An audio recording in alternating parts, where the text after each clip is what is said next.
Ladies and gentlemen, welcome to the D.R.O Show! Yo, tonight, we're gonna speak on Verzuz, man. I just got done peeping the Verzuz, the Isley brothers versus Earth, Wind, and Fire. Oh my goodness. Classic music. You feel me? The type of classic music that if you are really a culture head as far as hip hop, if you really pay attention to the culture and you really pay attention to samples and shit like that, a lot of the stuff from the current music, or I'd say maybe like the late 90s and all this, a lot of that is derived from music like the Isley brothers and Earth, Wind, and Fire. Straight up. You know what I mean? My parents brought me up on a lot of the stuff that I heard tonight. Now, as far as the overall battle, if that's what you want to call it, because it's Verzuz, I'm going to have to give it to the Isley brothers. You know what I mean? And that's not taking anything away from Earth, Wind, and Fire. I feel like they did an incredible job. I felt like the performance was on point. You know, what was really interesting to me was the fact that he's so old, or better yet, they're all so old. You know what I mean? I'm not saying that's a bad thing because we all get old, but Ron Isley in particular, it was cool to me to see him like righteously singing. You know what I mean? Was singing within his means because, you know, being older, I don't think he could hit some of the notes that he was hitting when he was younger, but I also noticed there was a lot of lip syncing going on, which I've noticed with a couple of the verses that I've seen. And I watched the one, was it last week, with Raekwon and Ghostface. It was kind of sort of the same thing. You got a lot of classic music being played. Sometimes they're rapping over it, sometimes they're not, so just kind of letting it breathe. I saw a lot of that going on tonight. But the music was so classic. And I don't think anybody watching, including myself, realized how many hits that they've had over the course of decades. Just hit after hit after hit after hit. I was like, damn. You know, they had asked one of the members of Earth, Wind, and Fire, like, how long or how many hits do y'all have? How many albums do you have? And somebody responded, was like, yo, in order to do like a full show with both of these bands, it'd be like over a 10-hour show of just the hits. We ain't even talking about like the album material. You get what I'm saying? And that's a testament to their longevity in the game and in the business. And you know, it was really, really impressive to me to see that. Like, damn, they've been in the game, man, 30, 40 years. And yet, they're still performing, still doing their thing. That's something that I really, really like about Verzuz. They actually are giving artists this platform. Some of them are newer artists, some of them are older artists. You get what I'm saying? But the older artists is like rekindling that fire as fans that we felt when we first heard that music. You feel me? And I mean, we're talking about icons. When you think about the Isley brothers, when you think about their music, we're talking about icons. When you think about Earth, Wind, and Fire, we're talking about icons. You don't have a lot of music that's made today that I can honestly see withstanding the test of time like music from them. Straight up. And there's a lot of other bands and groups and artists and acts from that period of time that I still feel like have a lot of relevance in today's scene, you know, based on the fact that they've grown and, you know, their music is a lot more mature. And this is something that I noticed tonight that I'm pretty sure a lot of big fans of R&B can attest to. They just don't make music like that no more. Straight up. You get what I'm saying? That's why a Verzuz like that was so important for the culture and so wonderful to see because, man, that shit was classic music. What we consider R&B nowadays isn't the R&B that my generation was raised on, or the generation before me, my parents' generation. It's not the R&B that we were raised on. You get what I'm saying? The R&B from back in the day actually had substance. It actually had soul. That's why they call it soul music. The R&B today, I mean, shit, no disrespect to Chris Brown, because I like Chris Brown, but, you know, Chris Brown is considered R&B. Not putting Chris Brown record up against the Isley Brothers record. And then you'll understand what I mean. Like, again, there's no disrespect, you know, but all in all, I felt like it was an amazing competition. I think Steve Harvey did a great job hosting. I think the D.M.X was great on the ones and twos, you know, and I love the fact that this Verzuz thing started for a quarantine, and yet it's evolved into something to where artists from the past are older artists or more established artists can get on the platform and actually, you know, remind us all of why we rock with them in the first place. You get what I'm saying? I did catch wind a couple of days ago that Dr. Dre was supposed to do one with, I think, Diddy, and he ended up backing out because he felt like the sound quality wasn't going to be up to par. I mean, I don't know. I kind of feel indifferent about that because I feel like, well, for one, Dr. Dre is a very prominent engineer, so if the sound quality was an issue and he didn't want that to be an issue for his performance, he could have easily stepped in and helped with that. But his response, based on what Swizz was saying, was like, well, you know, I don't want to tarnish my legacy. I don't really think at this point anything could tarnish Dr. Dre's legacy. Hell, he promised to drop Detox and never dropped that shit, and we still rock with him. You get what I'm saying? So me personally, I kind of think that's a cop-out, but nonetheless, I very much enjoyed tonight's Verzuz. I thought that it was dope, and I hope that they continue doing it. I hope that artists from nowadays really, really peeped tonight's Verzuz and really got a chance to think about what R&B music really should sound like. Now, I'm not saying that it should be stuck in the past and they should try to recreate that sound, but I am saying there are some key ingredients to the recipe of that music that are really lacking in today's. I feel like a lot of what is considered R&B is really watered down, but for every 10 watered down artists, you got an artist like her. Her's pretty dope. You get what I'm saying? I feel like she's kind of like trying to stay on the path of creating dope R&B music. There's others, you know what I'm saying? I like Anthony Hamilton. I think he's really dope. I think he's one over the years who's kept the soul alive. Jill Scott, she's another one.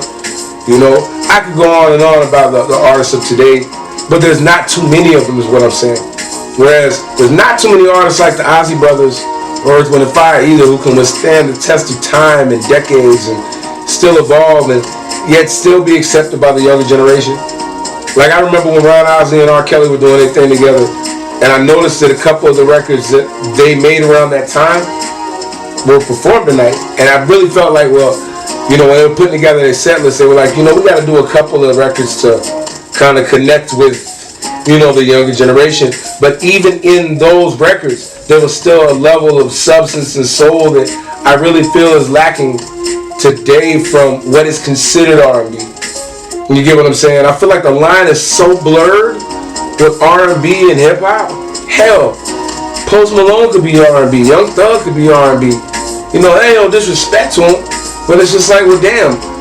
Back in the day, I feel like the sound was more refined and defined, and you had artists like Stevie Wonder and Michael Jackson, and you know what I mean? Like, man, we could do this all day. Just artists that actually crafted the music that lives with us today, resonates with us today, and really makes us look at today's R&B like, man, what the hell are y'all doing? You know what I mean? But I digress, you know. Moving along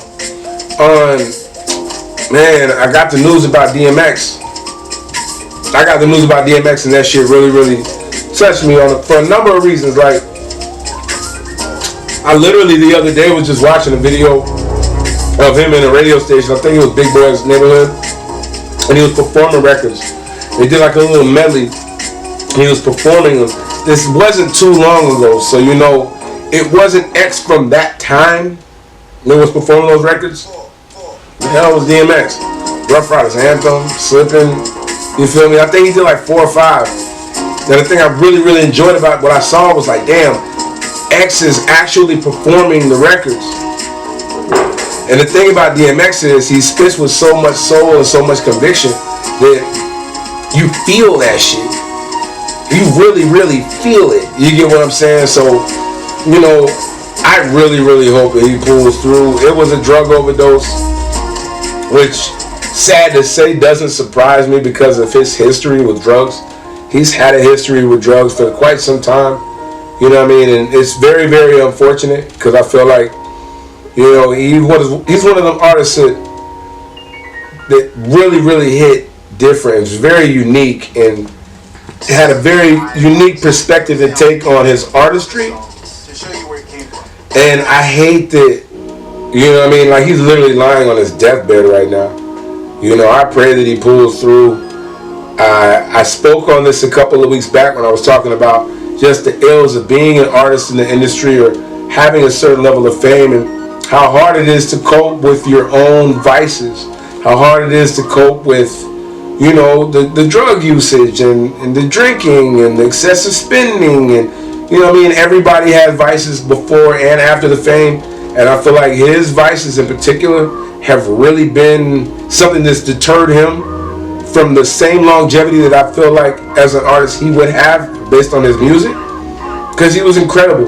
When he was on his run, can't nobody deny how dope D.M.X is. Straight up. I remember the very first time I heard X, I heard, what was it, Get At Me, Dog. And I had heard him before. I heard him on Mike Geronimo's album on a joint with him and Jake. But I heard Get At Me, Dog, and was like, wow. Wow. He was the complete opposite of what was popular in the mainstream at the time he came out. You get what I'm saying? And it was cool. Like, he got with the Rough Riders. The Locks went over there and started rocking with him. I love the continuity that they all had. But D.M.X himself, he would get on records and spit some of the grimiest, hard-hitting, rough, rugged rhymes, and yet have the prayer at the end of the whole album to compliment it. You could tell that he has a very, very real perspective with his faith and his religion and his spirituality. I saw a clip recently, or actually it was yesterday, of him on his IG Live doing a Bible study. You know what I mean? Like, at the end of the day, he's an artist, but he's also a man who's been through a lot. And I believe his relationship with the higher power, with God, is what has kept him here to continue to do the work. And I really, really hope that he pulls through this and can give us some more music, give us some more classics like It's Dark and Hell is Hot.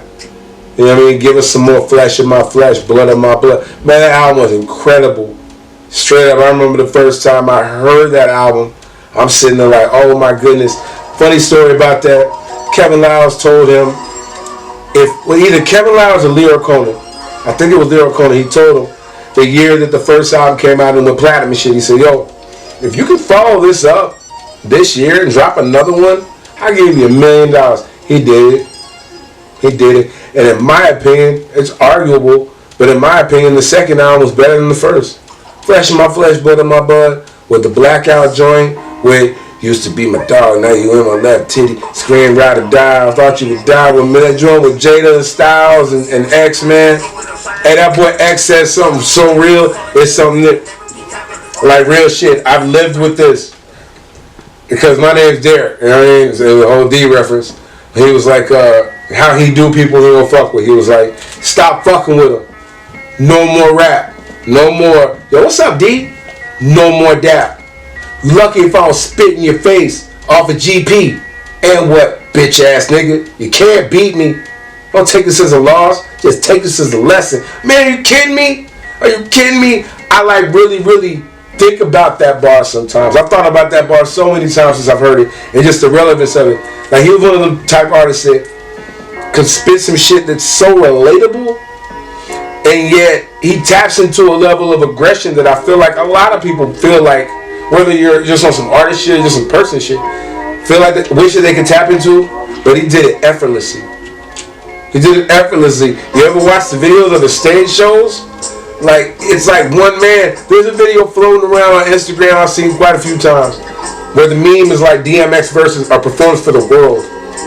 And it's literally just him on the stage. He's got the overalls on and the Timbs, and he's out there doing, I think, Rough Riders Anthem or something.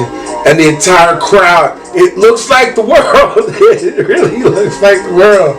You know what I mean? And he's been a very, very powerful artist, regardless of his decisions and life choices and all that.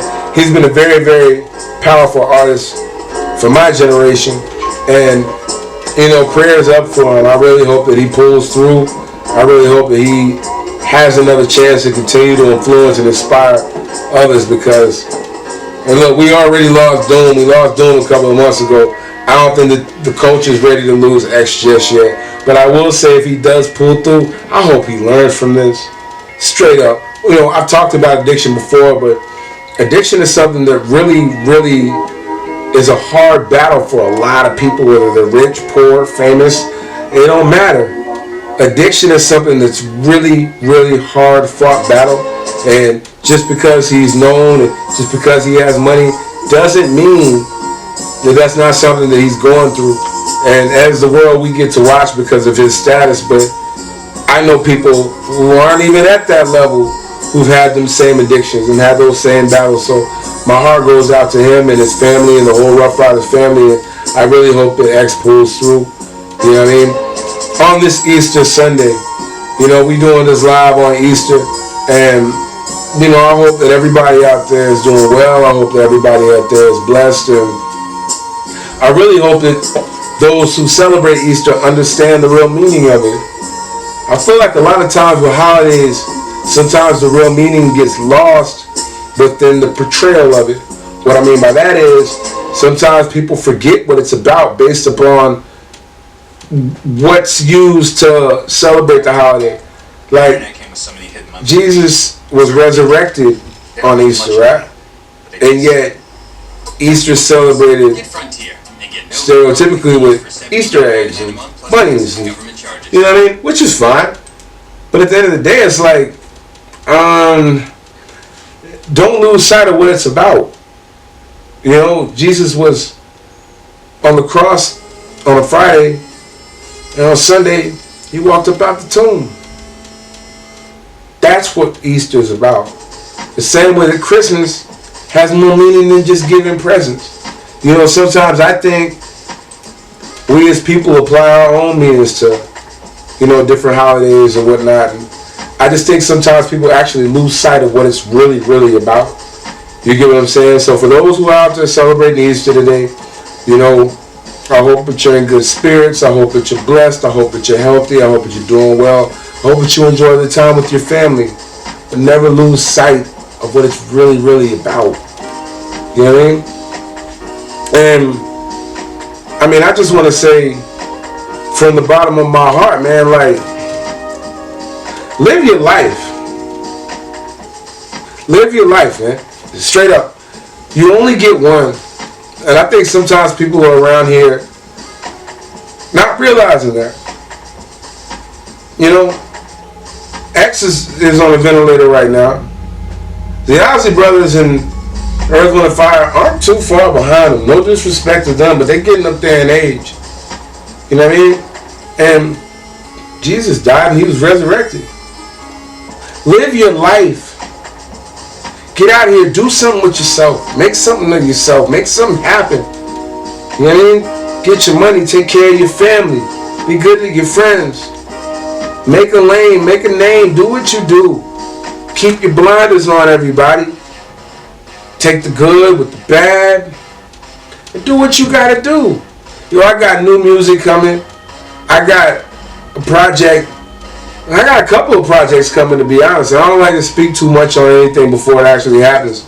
You know what I mean? But I also want y'all to check out the new video, Century Plaza, featuring myself. That's my band. Well, not my band. That's the band. You get what I'm saying?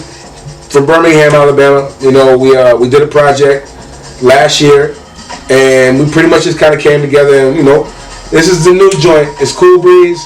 We on the beach. We just vibing. And I hope that y'all enjoy it. It's on YouTube now. Check out the whole project. It's on streaming sites. You can stream it on iTunes, Spotify, all that.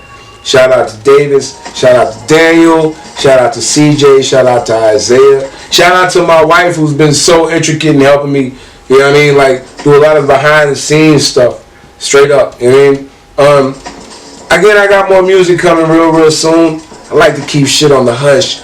Jay told me one time, you let your shit bubble quietly, and then you blow. You know what I mean? Also, just be on the lookout, man. I got a couple of things. I got a couple of things that I'm working on and I'm doing, and you know, I like to take a minute to thank those who have been as supportive as they've been with all of my ventures, especially the Press Play Highline callers. You know, I've been doing this podcasting thing for a couple of months. And I don't really incorporate Press Play into this as I should. I've kind of tried to keep that as a separate thing and kind of build with the podcasting, because a lot of people who do know me for the rapping, you know, which is fine. But being that this is the 15-year anniversary of the Pressway Hotline, and being that I am live and doing this podcast, hey man, I want to take a second to thank y'all. Thank you callers. Thank y'all who've been calling in and supporting the Pressplay Hotline for years now. The new callers, the old callers, the callers who were calling when it first started, the callers who are calling now. Man, if it wasn't for y'all, there'd be no me. And if it wasn't for me, there would be no Pressplay. Because I don't know anybody else who want to answer their phone 24 hours a day and random to rap for the world, to entertain y'all. Straight up, man, I'm going down in history as a legend for this, and I ain't bragging or boasting. That's the truth. But I wouldn't be where I'm at if it wasn't for y'all taking the time out to continue the legacy. So I definitely like to take a second to say thank you. Thank you very much, each and every one of you, whether you've called in the past, no matter what state you called from, whether you love it, whether you hate it, whether you rock with it. All of you are an intricate part of getting it where it's been and where it's going. So thank you. This is the D.R.O Show. I am Drizzy D.R.O. I will be back very, very soon after these messages. Peace and love to y'all. I'm out.